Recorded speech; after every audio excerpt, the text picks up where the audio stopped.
After some time, they came back with two more cultivators, and surprisingly didn't go for my fruits, but just sat under my leaves and just meditated. The two new arrivals, almost immediately after closing their eyes, found it incredibly easy to go into a profound state where all of their previous shortcomings and questions were easier to solve. They stayed there for days and left, but every once in a while they would come back to cultivate under my leaves, and I soon grew accustomed to this. Other times they searched around the area talking of treasure, but after a while found nothing but realized the area of effect was around me, and continued with their new routine of meditating under my leaves. One day the first cultivator came back. She was with this older person with a powerful and intimidating aura, as if a sword in a scabbard who could explode with incredible strength. She addressed that person as elder, apparently. They were here to investigate. The person even dove into the ground in their examinations. But eventually, they ended up where I was and murmured, "This tree is very slightly vibrating. Maybe it got connected to a very minor energy vein in the earth, or just maybe encountered some sort of fate where it may even come to life." Not long after they left, this elder brought disciples to the tree every often, to preach under my leaves the teachings of the Tao. Sometimes they even brought odd plants to cultivate around my trunk and even treasured soils to help me, which made me very happy and also made me grow very strong. I always listened and paid attention to everything, even to the times a lone disciple decided to come at night to practice as they moved around, chanting scriptures of different teachings. One day, during a very crowded preaching of the Tao, I finally couldn't help it.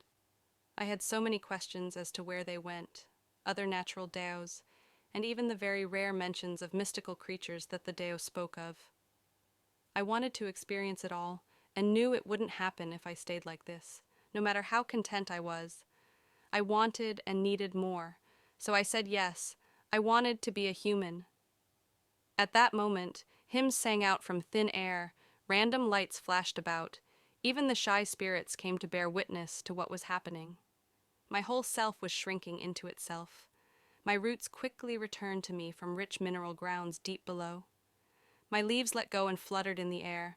My branches shrunk into me till I was a wooden, humanoid figure. Soon my skin formed, my organs appeared, and blood was born in my veins. The most wonderful moment was when my heart, yes, my heart first started beating. I was alive, I was a human, and I could become a cultivator. I slowly raised my head and realized I had curly green hair on my head, and smiled, not just with my being, but with my face, which also had lovely facial muscles beneath it. I first tried to speak but felt an ache and realized my lungs had no air. I took a deep breath, breathing in and even smelling the wonderful air, and spoke for the first time, awkwardly at first, but I said, "Hey, Hilu, my name is Shamaner." Kimarya heard murmurings like, "She's still immortal and hasn't cultivated." Others saying, "She's a special case, she has no soul, incapable of even understanding cultivation. It's a miracle she even survived, and much more so if she actually obtained an ancestral spirit." With a sad shake of their heads. Some even found her misfortune amusing, and were ready to enjoy the show. She ignored them, and placed her right hand on the stone that quickly grew warm and started humming, until suddenly images started manifesting around her. There was a silhouette of a large humanoid creature with long arms and hair all over. Everyone was surprised. Those who sneered blanched in shock before regaining their confidence and saying, "Sure it's not something pathetic. Guess she wasn't as dumb and knew she had no potential and chose some bloody demonic ape, stupidly cutting off her future wings. They don't even have a redeeming power. So besides having quick and easy power, it's the same as closing off your future for quick strength. Bet she won't even get higher than 3 stars in aptitude. She may have instincts, but that doesn't mean she has any aptitude for cultivation. Heh."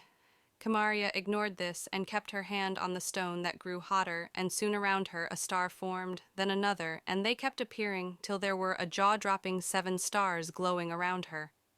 The stars even had multiple colors. At first, there was silence. Some of the crowd even started to grow excited till they realized that the elders weren't smiling, and some of the not-so-smart ones finally understood why.